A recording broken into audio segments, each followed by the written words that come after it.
Hi everyone, welcome back to my YouTube channel. Today we will be discussing on what is HTTP and what are different versions of HTTP. So let's begin our video. What is HTTP? HTTP is a abbreviation which stands for Hypertext Transfer Protocol. It is a application layer protocol that facilitates communication between client and the server, enabling transfer of resources such as HTML documents, images, videos, and more. HTTP operates on request response model. So let's try to understand it with the example. So let us suppose that there is a client here and we have browser here. So whenever client or the browser wants some data which a user wants to use, so client is going to send a request to the server is going to receive the request, it is going to process that request, and it is going to give us the data which was requested by client via response. So whatever is sent from client to server is called as request, and whatever is sent from server to client is called as response. Okay, this is called as request response model. So HTTP is a foundation of the request response model. Whatever is the data communication happening here, this is called as data communication which is happening on the web. So whatever is the data communication happening here, HTTP is a foundation of this data communication. Okay. Now let's see what are different features and different methods of HTTP. Yes. So what are different features of HTTP? Different features of HTTP includes statelessness. So what is statelessness? Each request is treated as a new interaction, which means that server is not going to save any data of the client, and every request is going to carry its own identity, and they are independent. So subsequent requests which we send, they are not dependent on the previous one. Okay, so each request is treated as a new interaction, simplifying the server design. Our second feature is human readable messages. So HTTP messages are text based, which makes them easy for debugging and understanding. Our third feature is extensibility. HTTP headers, they allow for the addition of new functionalities like caching, authentication, and network congestion or network negotiation. So extra functionalities can be added later. Now let's see what are HTTP methods. HTTP methods includes get. Get is useful for retrieving the data. Post is useful for creating or submitting the data to the server, and put is useful for updating the data, and delete deletes the resource from the server, from the database. So now we have discussed on what are features and methods of HTTP. So let's see now what are different versions of HTTP. Our first version of HTTP is HTTP 1.0, and it was introduced in 1996. Okay. It was introduced in 1996 and it is first widely used version. How it works is, you can see here, first a TCP connection is established. Okay, first a TCP connection is established, then a request is sent. You can see request is sent, and then we get a response from the server, and then our TCP connection gets terminated. Now again, if you want to send a request, you want some data, then again you have to send one request, and from server you will get one response, and then again your TCP connection terminates. This is how HTTP 1.0 works. But there is a issue here.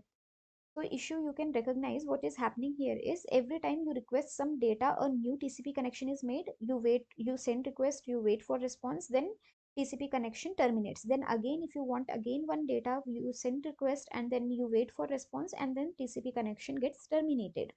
So in case you are visiting some Pinterest website or you're visiting Amazon, Flipkart, so what happens there, if you are searching for some item and there are 500 items, what would happen in that case? In that case, there would be 500 TCP connection, which would add up to latency. What is latency? Latency is nothing but delay. So each request opens a new TCP connection. So if a page had 100 items or 100 images, then there would be how much total? 100 TCP connections, which is going to add a delay.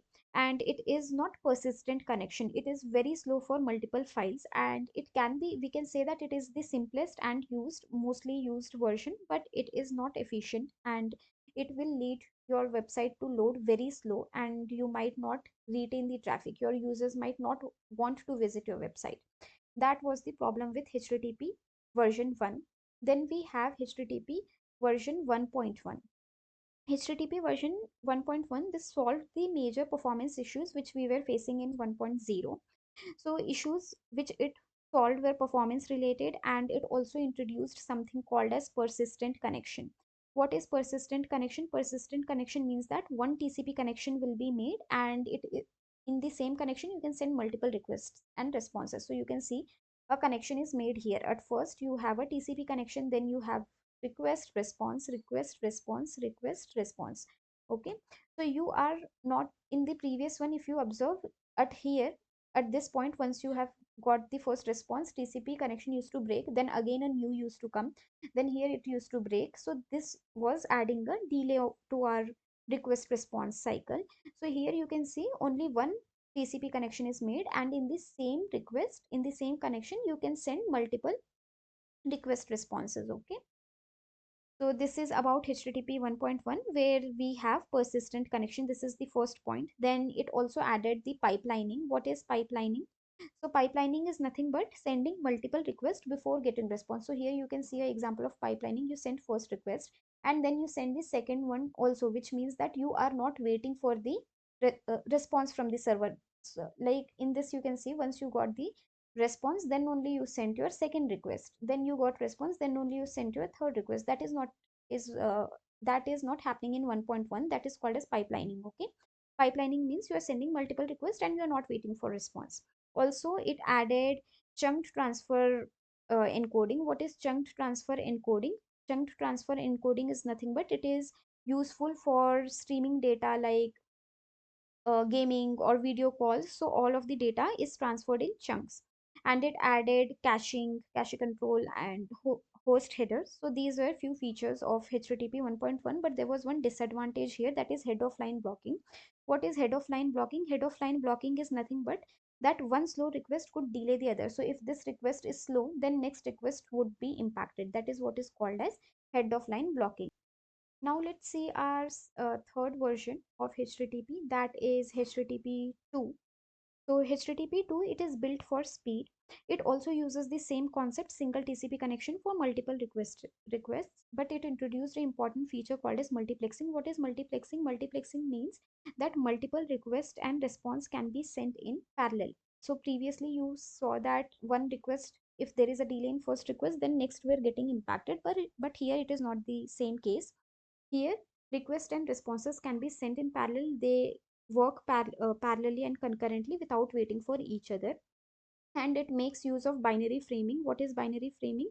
Binary framing is nothing but, so whatever is the data, it is not in text format, and it makes our communication faster.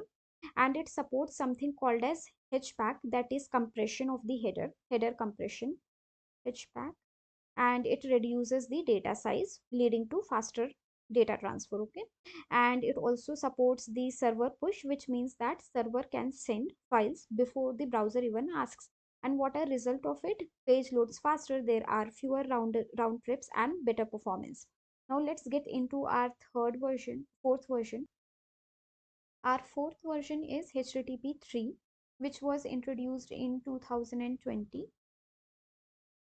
It is the latest and it is the fastest version. Okay, this is the latest and fastest version. It makes use of quick protocol, and it is built upon UDP. So if you remember, all of the other versions like 1.0, 1.1 and 2, they are built on top of TCP, but this is built on top of UDP. And features of it are faster connection setup. So there are zero round trip handshake, and there is no head of line blocking. Each stream is independent. It is built on encryption. It has built-in encryption of TLS 1.3. Here you can see it has built-in encryption, and it is great for mobile network where there are issues like packet loss or switching of Wi-Fi and data. In that case, it's useful. So in short, you can say HTTP 3 offers us reliability, security, and speed. So these are different versions which we have discussed in this video on what are different versions of HTTP. Different versions included 1.0, 1.1, 2, and 3. If you found this video helpful, then do give a like to this video and let me know your suggestion in comment and subscribe to this channel.